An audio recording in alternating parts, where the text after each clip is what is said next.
Welcome to Podcrushed. My co-host Nava Kaplan and Sophie and Sorry. I've talked a lot. I just don't stop talking about my past, my relationship to theater, my relationship to acting, and what it's meant to me. But you two, have you guys ever been in plays in school? It would have only been in school, clearly, not professional. Like me. Yeah. In kindergarten, I was in the play Peter Rabbit, and I was the illustrious Mother Rabbit. The Mother Rabbit. That's my story. Did you just have to hop across the stage? I don't remember what I did, Sophie. Yeah, Wow. I was 5 years old. I was actually in quite a few plays. I was following in my brother and sister's footsteps. I wanted to do theater. Both of them were in theater all throughout school. And I remember my brother telling me when I was in 7th grade, we had a debate where he was like, middle school theater is not real theater. Like, it's not up to scratch. It's not like high school theater. And I was indignant. I was like, how could you say that? It's true art. Anyway, by the time I got to 10th grade, I had to decide what to do for IB. Obviously, I was going to do theater. And Callan took me aside and he put his hand on my shoulder. He said, Sophie, I think you should consider film. He said, I've seen you on stage and I don't think it's your thing. Do you think that he really thought you'd be better in film, or just Was he wanted you to get snuffing off out the stage? competition? I think he don't was know. like, you don't have it. You Yeah. haven't got the Yeah. spark. No, but I have had like family members at distinct times in my life, like take me aside and be like, you're not good at this thing. This feels like a very Rutstein. Anyway, we're not going to psychoanalyze your family, but I will say as part of the Tik Tok trifecta that I think Callan might have been wrong. I think you might have had, you're good at film, but you might have had it in you to also be good at acting. I don't know. Yeah, it was taken from me. It was taken from you. What a tragedy.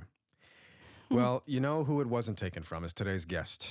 We have the Tony Award-winning actor, Jesse Tyler Ferguson, who you probably know, you might know, you surely know from his role as Mitchell on the iconic sitcom Modern Family. He's also been on Broadway, as I said, in productions like Fully Committed and Take Me Out. Jesse is not just an actor, he is also a podcaster, a fellow podcaster, now a friend of the pod. His podcast is called Dinners on Me, where he takes people out to dinner. Big name friends, usually like big name restaurants. And I'm jealous. I don't know why we didn't do that. I don't know. I don't know where this 12-year-old thing came from. and they don't have to set up cameras. They sit at a restaurant, guys. That's paid for. I'm sure it's paid for, and they get to eat. Oh, yeah. Well, anyway, today he is on our podcast where we did not eat. There are no chef-cooked meals or wine. I was a bit worried he might storm out in a rage. I thought, might he demand a duck confit? Or un steak tartare? You'll have to stick around. Just do find out. Welcome to Podcrushed. We're your hosts. I'm Penn. I'm Sophie. And I'm Nava, and I think we would have been your middle school besties. Running lines together for the middle school play. Let's just start with a snapshot of Jesse at 12. You know, what was your day-to-day like at school, at home? Oh, it's very busy. Very busy. I was a mover and a shaker. No, I was a very, very shy kid. I grew up in Albuquerque, New Mexico, which is a terrible place to raise a redhead. Honestly, very hot and sunny. Extraordinarily. Yeah. And I was a very, very shy, quiet kid. And, when I was around age 11, my day-to-day was sort of just trying to survive the day and get through the day. And, I was always so appreciative of the kids who would just leave me alone, because I had a group of people who were my regular bullies, but I considered the people who would just like leave me alone, even though they weren't my friends. Like I was like, oh, at least these people are just leaving me alone. So that was my standard. I had my bullies and then the people that would leave me alone. And I enjoyed the people who left me alone. That's just how I survived day to day. It's something that I look back upon and I think, is character building, but it's also something that I wish I didn't have to go through. It was not an easy childhood for me. So, I mean, at this point, it sounds like, or at least it seems like in our research, that you were pretty deeply embedded in theater. You were a theater kid, right? Yeah. Yeah. I went to a Catholic school and there wasn't a great theater program. I don't know why Okay. being a Catholic school means it didn't have a good theater program, but they were very invested in their sports departments, and there's Okay. nothing in like the fine arts. So my mom enrolled me in the Albuquerque Children's Theater. You did children's theater too, right, Penn? I did, yeah. You know, Yeah. I often say that I started at 12, but the truth is I started at 8. I started at 8 because I moved to Washington State, and then I started Yeah. theater. In Seattle, right? Yep. Yeah, Seattle Children's Theater, which is, Yeah. probably comparable. Yeah. But yeah, I started in a theater program that was an extracurricular theater program around the age of 8. And my mom took me to go see one of the shows. And I remember sitting in the theater and being so enthralled with what was happening in front of me on stage. And I didn't want to be in the audience seats. I wanted to be on the other side of the stage lights and actually be doing that thing. And so when I told my mom that, she was just shocked because I was such a shy kid. I was such an introvert.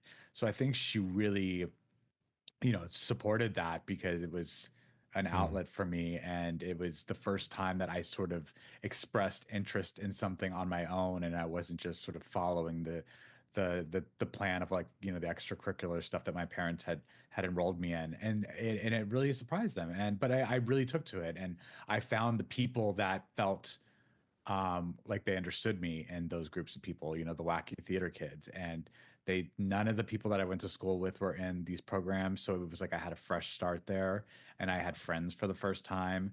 But it was hard because I sort of lived a double life. I was like, this fun kid at the theater school. And then like, back in my grade school, I was, the pariah again. So You talked about how at school you were grateful for this group of kids who would just leave you alone. Like that was your bar. Yeah. And I'm wondering if you had somebody to talk to about that feeling, or did you keep it internal?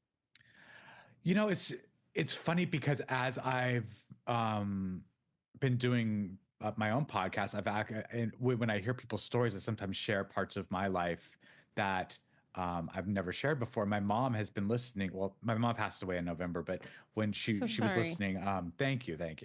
She was listening to the podcast every week when she was, still with us. And she would say things like, "Oh, I didn't know that this was going on. Like, I didn't know things were so hard for you." Or if she did know that they were hard for me, she didn't know that they affected me in the way that they did. And that's all to say that I don't think I had a lot of people to open up to. I didn't feel safe around a lot of people. And also I didn't want to share those parts of myself with this newfound theater community because I didn't feel like I just didn't feel safe exposing that part of me. Like I was being accepted by these group. Like why, like, shake something up that's working fine.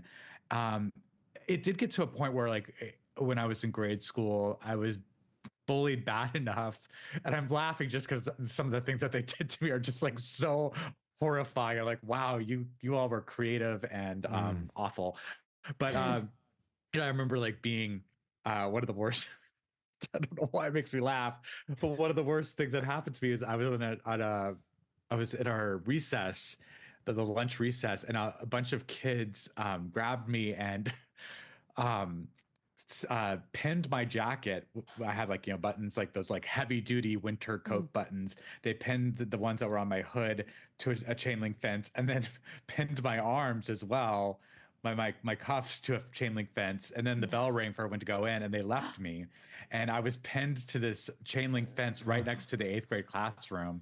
And I was like in 6th grade at this time. And so all these older kids were like laughing at me through these windows right outside their door. And a teacher had to come and like unsnap me and rescue me. I was like being crucified on a chain link like fence, legitimately, basically. that's like horrifying bullying. Yeah, horrifying. It So is, at the end of my 7th grade year, when those instances started, when the kids got more creative, and I thought, okay, this could get dangerous, I did sort of tell my parents, I was like, I don't know if I feel safe at this school. And they transferred me to another school that I went to for a year. And then when I started high school in my freshman year, I went to another Catholic school. And a lot of the kids it was like the great melting pot, because all the like the tiny little schools would end up at this private school. And So a lot of these, my former bullies who had escaped from for a Oh, year, no. you know, came back. But at that point, I sort of had a year of respite away from them. And it was a larger pool of kids. And I felt like it was a bit of a new beginning for me. But it was definitely like year to year. I was like, okay, how am I going to get through this hour, this day, this year? And it was rough. Gosh. It does sound it. I mean, something about I don't think I've heard from a guest recently. I mean, we've had obviously a lot of bullying stories on here, and it's a strange duality where as adults we can, and I think in some way should laugh at it, but then at the same time when you tell that story, I mean, to be honest, part of me just wants to like cry and hold that boy. That's a kind of brutality and just the isolation that inculcates in anybody. So I just want to say I'm sorry, and I'm sorry. And to like you for a and that boy. child to go through that is like really. You're very kind. I'm a parent now, so like I have a 4.5-year-old, a 2-year-old, and I just think about how I would feel if that happened to either one of them. I mean, they're too young to be in that place where kids are bullying them. But you know, I get nervous for what happens, what's going to happen for them. And I really am so proud when I see my son Beckett, my 4.5-year-old, stand up for other kids. You know, we're ingraining that in him, and it's really, I was like, oh, don't ever lose that. I know for me, being on set, whether it's a play, a film, whatever, you know, it's a place where part of me has always been able to come to life that wasn't able to anywhere else. You know, you were saying a moment ago that in a way you didn't want to tell the people you were in doing theater with because you had friends and they were accepting you. But do you also think that maybe you were just in a way like allowed to come to life differently and that you were a little bit different? Yes. No, you really, I mean, that's exactly it, Penn. I mean, like I had, for the first time, I felt like I was finding myself and I was able to just relax and be a kid and explore. And, you know, of course, like in theater school, it's all about like exploration games and like pretend to be the color red. And like, now you're a red dinosaur. And now like you're a slow walking red dinosaur. Yeah, it's like, it's all just about like really pushing the limits of who you are. And I thrived in that. And I'm so grateful that I found theater. And it's why even today, theater is like my number one love. And, I'm so grateful that, I'm a changed person. Even now, having now done television and film, and every time I get to go back and do a play, and I get to be in that rehearsal space, I just feel like I can exhale a little bit, and I feel comfortable, and I feel like I'm my fully formed version of me. That's beautiful. Did you have any experiences with crushes at your theater program? Not really. I was a pretty sexless child. No, I didn't really. I had a romantic interest in this girl, Adriana, but it was sort of like wrought in like.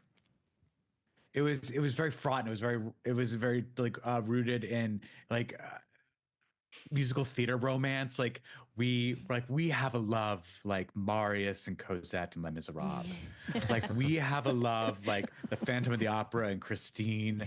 We have a love like, it's just like, it was very dramatic and just very like, I would sneak out of the house sometimes and just like go to her window and like I'd throw a little pebble at the window and she'd come out. We just like, but then like we would just like talk in her backyard. And it's like, but it was like the act of like that sort of romantic gesture of like coming to her in the middle of the night, like Romeo and Juliet. It was all like, it's, I had, that was my first crush, but it felt very performative and not romantic at all. But there was something really sweet about that friendship and, that like secret that we had. Yeah. That's so cute. That's really sweet. So Jesse, you obviously have talked about your bullying experiences, but do you have any like sweet, kind of more on the awkward side, embarrassing memories? Oh God, yes. I mean, I've talked about this before, and you might have even seen it in my research, but I was caught stealing porn when I was I didn't come across No, I didn't see that. Oh, interesting. I feel like that's the story that everyone always to ask about. But I'm a gay person, and I was You know, that did not turn up in our research. Hang on. I'm gonna have to change. Fire the researcher. Yeah, I'm so sorry. I have the wrong person's research in front of me. We thought we were talking to George Clooney. I am gay, and when I was a kid, I was looking for, we didn't have the internet, we didn't have the accessibility that we do now, but I was curious, and so the only place I knew to sort of even explore that, because I didn't have a lot of friends to talk to about it, really. I mean, no one I felt comfortable with, and I certainly didn't know any other gay kids at the time. But I would look at magazines. I would go to Hastings Music and Books in Albuquerque, New Mexico, and look at, I'd sneak the porn into like another section of the bookstore and like look at it. And then I started to be like, well, I need to get this home because I need to take a better look at this. And so I would slip it under my shirt, and I would, I very successfully stole quite a bit of material from Hastings books. And then one time, I don't know if they were on to me or if they were watching me on the cameras, or if they finally fixed the metal detector. I don't know what happened, but the alarm went off when I left the store, and I got stopped, and they're like, well, do you have anything in your bag that maybe you forgot to purchase? And I just really shamefully, like through tears, lifted up my shirt and exposed like these magazines tucked into my waistband. And it was mortifying. Also, because I called my parents and showed them the nature of the material that I had stolen, and that was also, I think that they knew that I was gay, but it was you hadn't sort come of out to the them? first time that we were confronted with a literal dick. And I think I was also kind of confusing them because it wasn't all just gay pornography. It was like straight as well. I was like, I'm an equal opportunist. I wanted to see like, if all the information is available to me, I want to be able to share. I want to make sure I have all the information. So, that was also confusing to them. And I think at some point they like held on to that. We're like, well, there were a few, non-gay ones in there too. You want more of those? Yeah. Less of those, but but it was just mortifying. And I had to, show up to meet with a judge and intense to community service. What? Yeah. Wait, how old were you? I was like a freshman in high school. Like 14. Yeah. Okay, that sounds severe. Yeah. But I guess you were stealing. No, I think it was severe. I think an example was being made out of me. I think that there was, I think that they didn't know how to handle the situation. I think that there was a little, maybe some homophobia around it. I don't know. But the worst part was there was a big window of time between the incident and when it happened and when I actually got called in to have to meet with the judge. Right. And A proper court went through proceeding. Yeah. And my mom went through this like roller coaster of emotions where she was like really upset with me. Then she sort of get over it. Then she'd just be embarrassed and she'd get upset again. And we were in this place where we were okay. And it had been like 3 months since the incident had happened. And I was at the courthouse with my mom, and I felt like, okay, like she's not angry at me. She's not super mad at me. And then she's an OBGYN nurse, or was an OBGYN nurse. And she ran to one of her patients and her patient was like, oh, what are you doing here? And like, my mom was so mortified, and she immediately like plunged back into like, I'm so angry at you. I've never been so angry at you. But that was obviously, that's a good traumatizing and That's embarrassing. That is the most perfect embarrassing story we've ever heard, I think. You're right. It's true. So good. It's true. Yeah. Jesse, obviously you're a prolific Broadway actor. You're a Tony Award-winning Broadway actor. It turns out Sophie and I have both seen you on Broadway in different plays, and we'll get into that. But the project that brought you onto the world stage is Modern Family, and we want to know, can you walk us through sort of your path to getting that? And then we obviously have some questions related to that. Yeah, of course.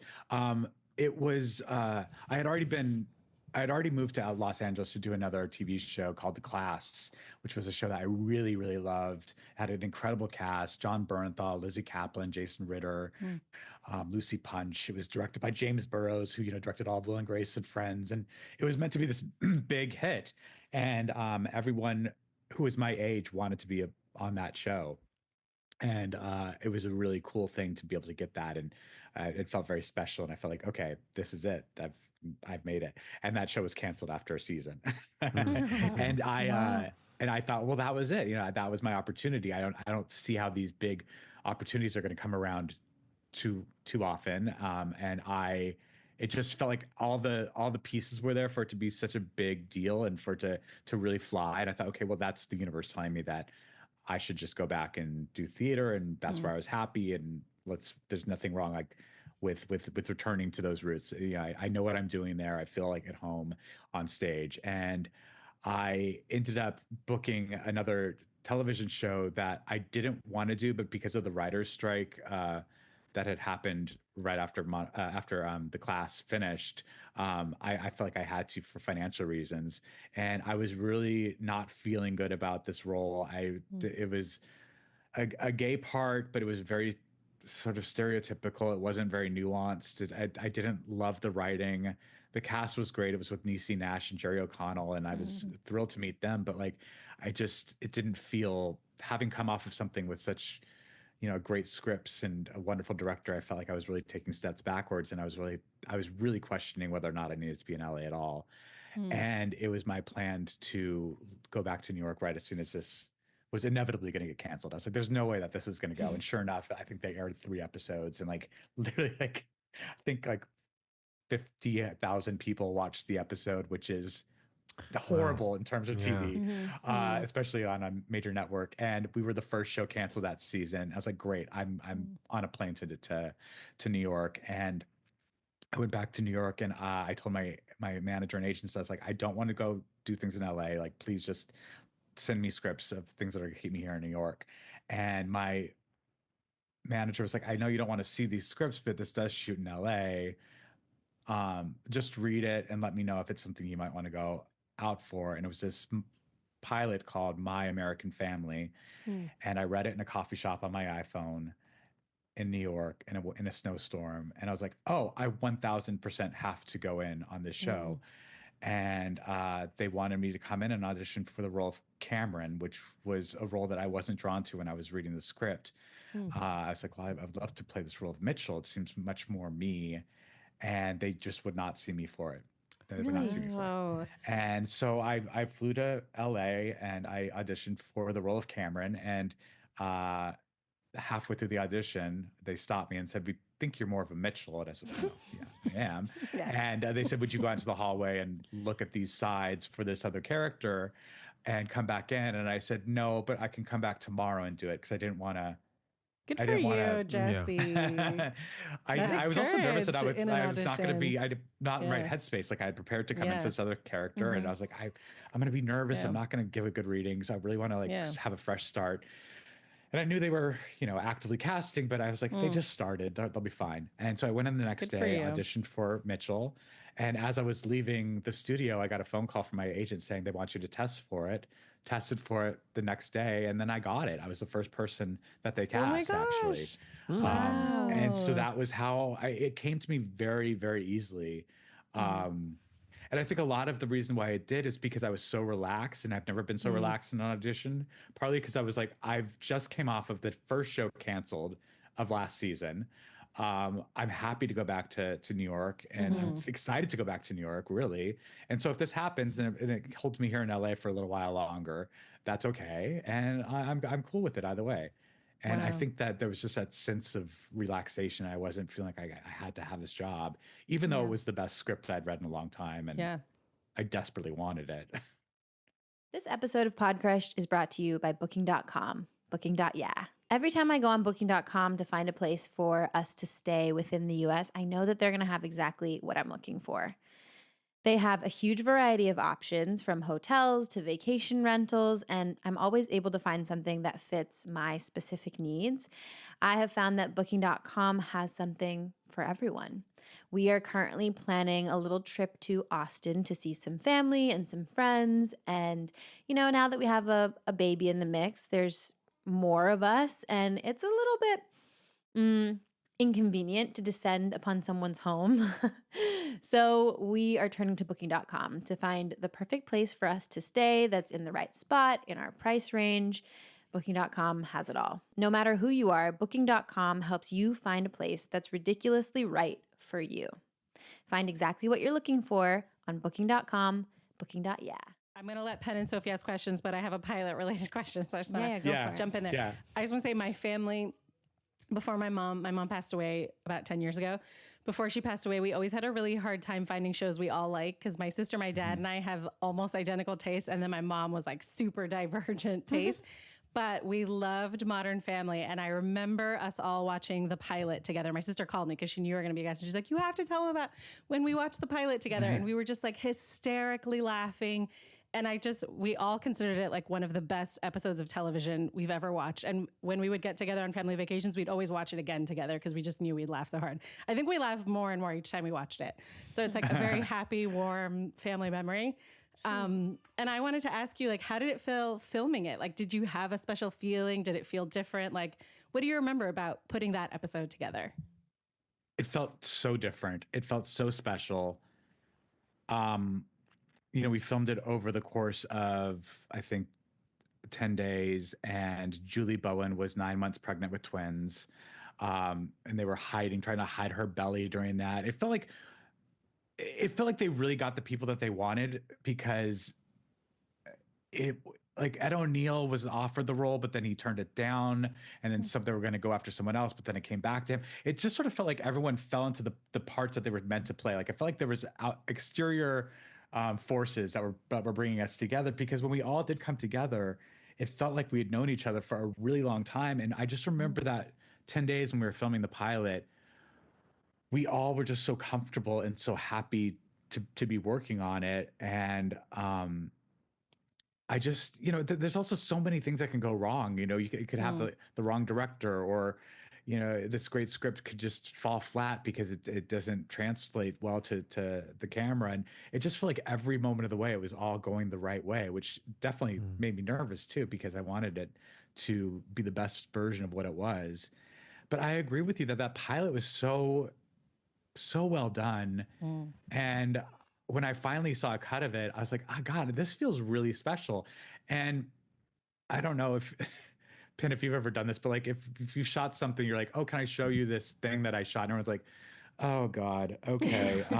Yes, we got to watch this thing that Penn wants to show us. They all sit in front of the TV and they're like, it's only gonna last 30 minutes. Don't worry about it. If it's terrible, we can figure out a way to like just say that it was okay. And I remember showing it to several people, and everyone was like, I was dreading watching this, and this is so great. This is so great. And so I was getting that feedback from people who I really trusted. And then I got word when they showed that they did something that is sort of dangerous to do during the upfronts, which I don't really know if they do upfronts in the same way that they do anymore. I don't think they do. Where they have all these, buyers in a room, and, it's the ABC day and the CBS day and the NBC It's not just day. a room, it's usually like MSG, isn't it? I mean, it's in a theater. Yeah. Okay. What did you say? It's in a what? Well, the years that I did the upfronts, I think it was at Madison Square Garden. Yeah. No, and they're in huge spaces. So I think we were at Carnegie Hall that year. Okay. And they decided to show the entire pilot of Modern Family to. Wow. Normally they show That's like highly 4 or unusual. 5-minute sizzle reel, but they were like, we're going to show you the entire pilot of this new show we have called Modern Family. And there was like a collective groan in the audience because all these people are so tired. They just want to like get to lunch. They don't want to be trapped in a theater for a half hour. I think they did this with the sitcom Joey, the Matt LeBlanc show, and that did not go well. And so I think it was a risky move. And they showed this pilot, and I wasn't there, but the creators, Steve Levitan and Chris Lloyd were there, and Sarah Hyland happened to be in town for something else, and she snuck in and she watched it from the back of the house. And the laughter that people, the way that people were responding to this pilot felt so different. And I really wish I could have been in that room to hear all those people laughing, because it's, these TV shows are something you watch in the privacy of your own living room, but to like watch that in a theater with all these people. And it just felt so different. And Chris and Steve called us all and said, we think we're onto something really special. The response was just unlike anything we've ever experienced. And that's sort of how it all launched. And I look back on that pilot and I'm so proud of it. And sometimes I wish that the show stayed more in those humble roots. Like, it got a little shiny by season 11, but like, I love the way that it's sort of a scrappy, wonderful, perfect piece of television. there are some iconic blooper reels of you and Eric Stone Street and Aubrey Anderson Emmons, who plays Lily, your daughter, on the show. I'm sure you've seen them. Have you? Yes. Yeah, of course. Yeah. Yeah. Yeah. I mean, they're so good. There's just like one example. Is like, I think it might have been her first day filming, just in case anybody else hasn't seen them. Her first day filming, and she comes in and she says, "Hey, I saw you on Modern Family." She's like, totally. Yeah, she so joined cute. us in season 3. So yeah, her mom had shown her, parts of season 1 and 2, so she'd know who she was working with. So she recognized us. There's so many good moments. Like another time when you shove a cupcake into her mouth and she says, "Do it gently, do it gently." Yeah. So good. But it just made me wonder, like, what was it like to film with such a young child? Oh my God. It's crazy because now I have kids myself. And so, I'm looking at my 4.5-year-old and it's like, wow, Aubrey was already like a year into Modern Family when she was 4.5. Yeah, that's wild. And it's wild. And I've remained very close with her. I've gone to see her school plays, and I had her on my podcast, which was really fun because I really got to grill her about like what her early memories of that experience were. But it was really I felt very protective of her. Because she was so young. I was the person, like I said, we had babies for the first 2 seasons, and then they decided that they wanted to hire another actress to take over the role that would sort of be our permanent Lily. And we met with candidates that summer when we were on hiatus, and I happened to be in town, so I read with several different kids to do this, and it was wild auditioning with 3-year-olds who like didn't even really know what they were doing, and they came in with such like wonderful energy, and like they weren't scared or intimidated, and right, of course. Yeah, it was wild. It was wild. And I just remember, I think Aubrey's mother has like a clip of her like practicing the scene before coming into that audition, but she was great. She knew all her lines, and she was really fun. And she was also a kid, so she was, acting chaotic and like, like wanting to lie on the back of the sofa. We auditioned on the set of the show. We brought her into the living room to audition on the set because that was something that she would recognize from seeing it before. But she like was like lying on the back of the sofa and asking questions about like why there was no roof in our apartment, and like she was just like, I actually love that. Yeah. It was really wonderful. And then she was like, "Are you real people? Because you live in a fake house." And I was like, "I love these are all such great observations." And it was really special having her come on. But those first few weeks, she was very confused. She's like, "Why are we doing this again?" I was like, "Oh, we're going to be doing it for a few hours, actually." Yeah, that's like, Wow. She and Ed O'Neill were the two that were always wanting to finish up things quickly. Yeah. In those clips, you can really see how good you are with her. That's just something I took note of. Like, there's one clip where she says, like, "Are you guys going to go to the Modern Family party later?" And you're like, yeah, we're going to go. I'm super excited. Anyway, moving on, but always like entertaining her. And I just thought the relationship between the two of you, and obviously Eric as well, so sweet. Yeah, it's a relationship and a friendship I hope I'll always have. It's wild watching her.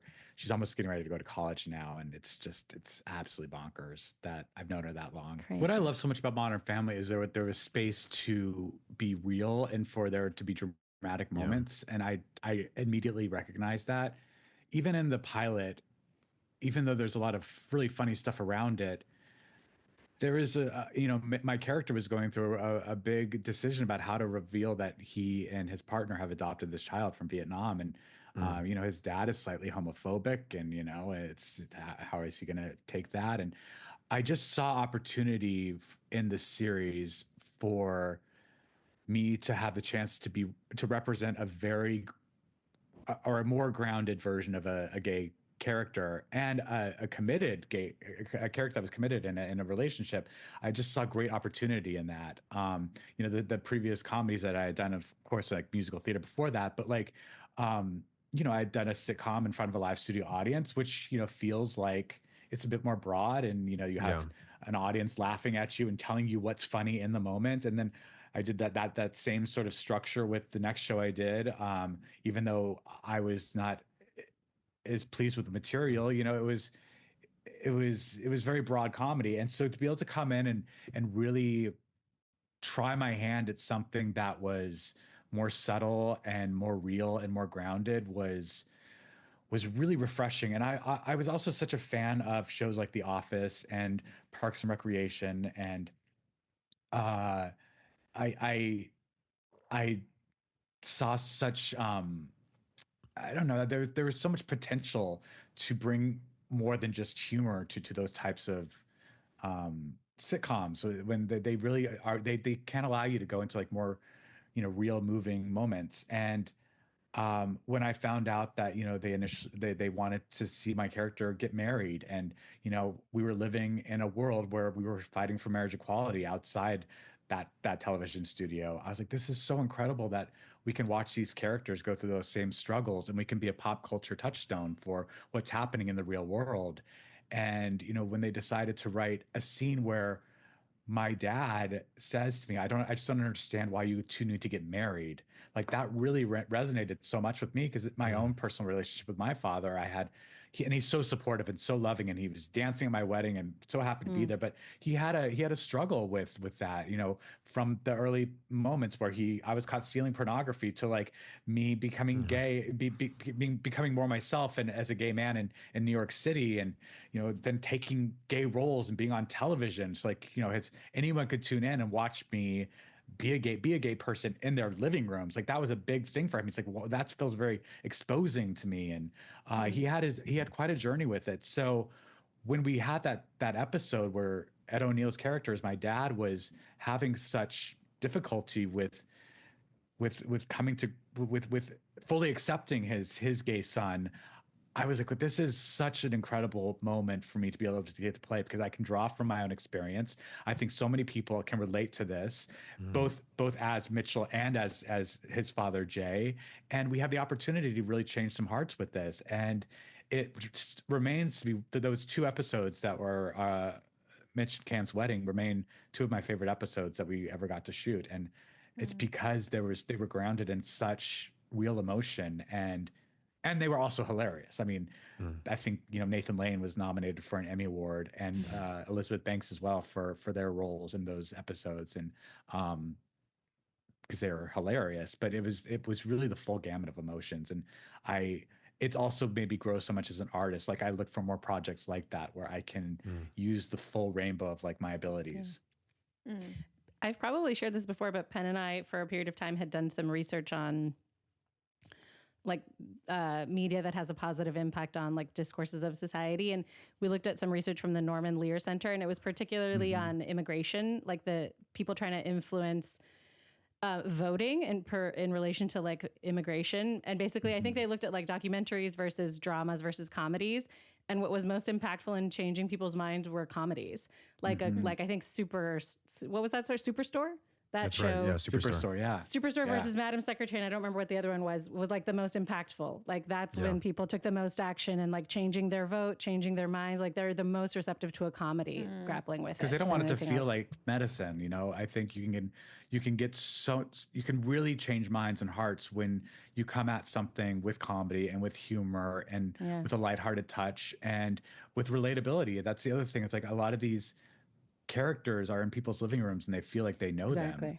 And I feel like really people really do respond to entertainment when it feels like it's not being obviously shoved down their throats. And comedy is a great vessel for that. And I think people love comedy characters more than any, like, what shows do you rewatch again and again? Very few people, even if they love a drama, very few people will rewatch a drama again and again. But like, people will rewatch Friends again and again, Modern Family again and again. Like, you just love those characters so much, so you're more open to them. Yeah, we all like to laugh. Yeah. When I was in middle school, my family went to New York. We were visiting my aunt, and my sister has always been super into musical theater. She ended up going to a conservatory and got her degree in musical theater. but she was always like rallying our family around musical theater and around whatever musical she was into. And we went and saw the 25th annual Putnam County Spelling Bee with the original cast, with you in it. And it really stuck with us. And I was just talking about it with her yesterday, and she was talking about how blown away she was at the time, and still is, that adults could play such like moving, heartbreaking, and hilarious and like compelling children. Yeah. And I agreed with her, but then I also went and, because, you know, I was young at the time and you know, you're far away, but I went and watched like a YouTube clip of you, and your facial expressions. You're such a kid, and you do it so well. And I was wondering, like, how did you do that? You know, you're an actor, obviously, but I feel like that's a very particular role to take on. There was adults playing children, and audience participation are two things. Like, if I know that that's what's going to happen in a play, I'm like, get me the fuck out of here. I don't want to see it. I don't want to be a part of it. No, I don't want it. And we had both of those things in Spelling Bee. Adults playing children, and then we had some audience members on the stage who would fill out the spellers. And I was like, oh God, I'm gonna have to be playing a child as an adult, and then sitting like literally right next to audience members. Like, this is gonna be a disaster. Of course it wasn't, and it was fine. But like, I think the show went through several different stages where, you know, we were trying to figure out that level of like how far to take it, especially with adults playing kids. And, you know, before, when we were putting the show together, and we probably didn't have the greatest director in charge, you know, we were just sort of all just left to our devices. We were really lucky that the incredible director, James Lapine, who directed, you know, Into the Woods and Sunday in the Park with George, and he's one of Stephen Sondheim's greatest collaborators. He joined the production when it moved to New York, and he was catching up. He wasn't part of the early workshops, so he made us all drop our affectations for the first few weeks of rehearsal, and then we would have to bring in very specific things from our own childhood to the rehearsal process.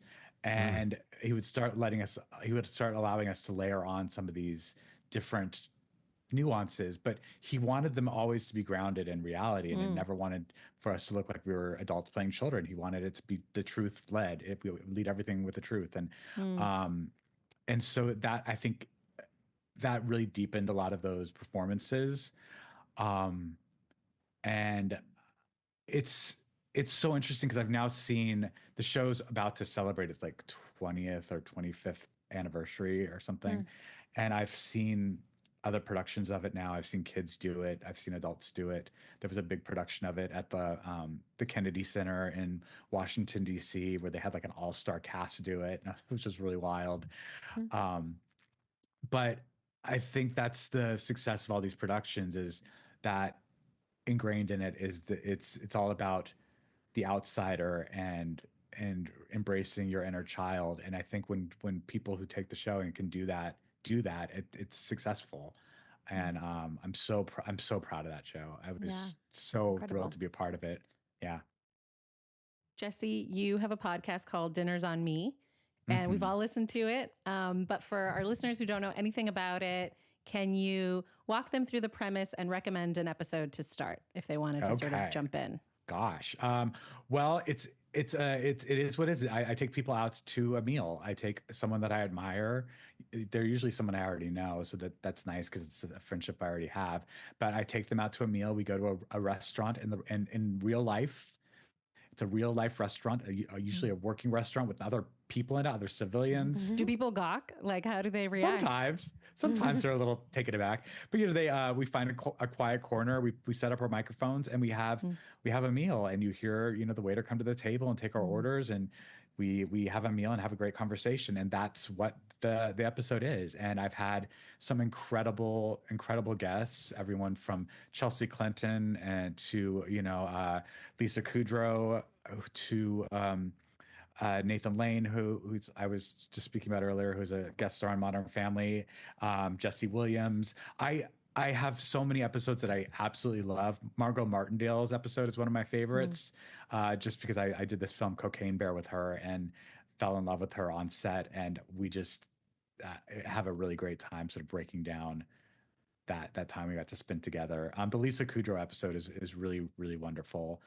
Sofia Vergara, Ed O'Neill, some of my Modern Family castmates have been on it. It's really fun, I think, for people to listen to the Modern Family episodes because we obviously have a shorthand between the two of us, and we talk.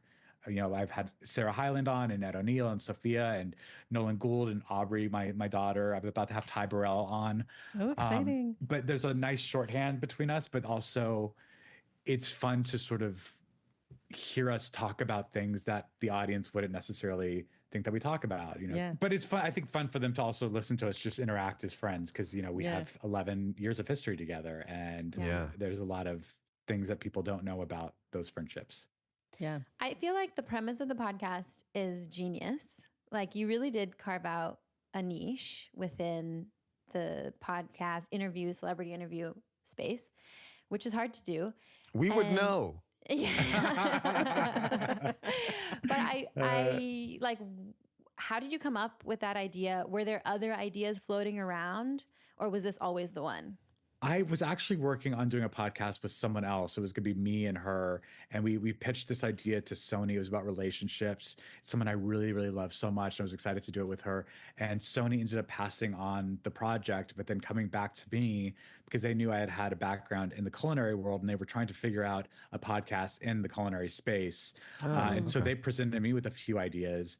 One of them was Dinners on Me. Another one was me actually having people over and cooking for them and having way too much work. That is a lot of work. Whoa, I cannot. I mean, our podcast is already so much work. Then you're gonna cook, right? Then I'm gonna cook on top of it. Are you gonna double the fee? Yeah, Please? Exactly. I'm so happy I nixed that idea. But this is perfect. It's been really wonderful.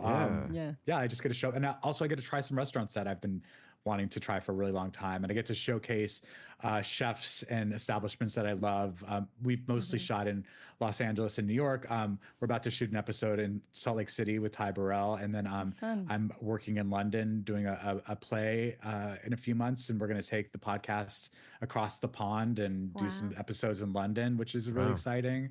So I do love that part of it, that I get to sort of celebrate these restaurants, these chefs, and the food world, which I admire so greatly. Yeah, when I first heard it, I thought there's that lovely kind of multidimensional aspect to it where it's well, you just said it better than I could. Just the way that you're supporting these chefs, the concepts around their food.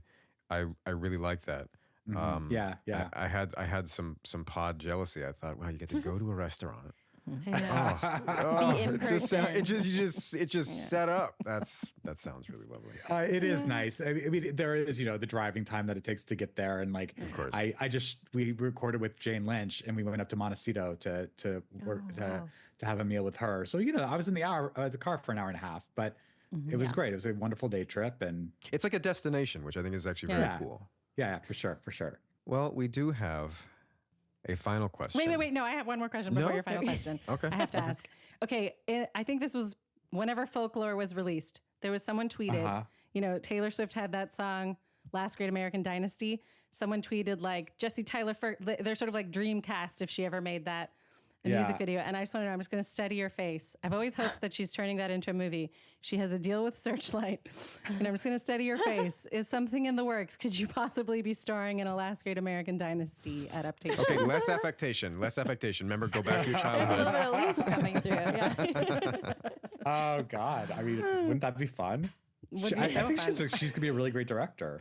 I don't know. I mean, well, I wonder what she is going to direct. Does anyone know what her first project is? No. Okay, this is what I've read. Just that it's low budget, which I thought was rising, and that she's fully written the script and she's directing it. I think it is a Rebecca Harkness thing. That's just my wild theory, but I mean, it's got to be something involved with something she's already put out there. Because she likes her little Easter eggs. Why did she write that song? Why'd she put it out? Correct. I think correct. So. No, I think that there's obviously.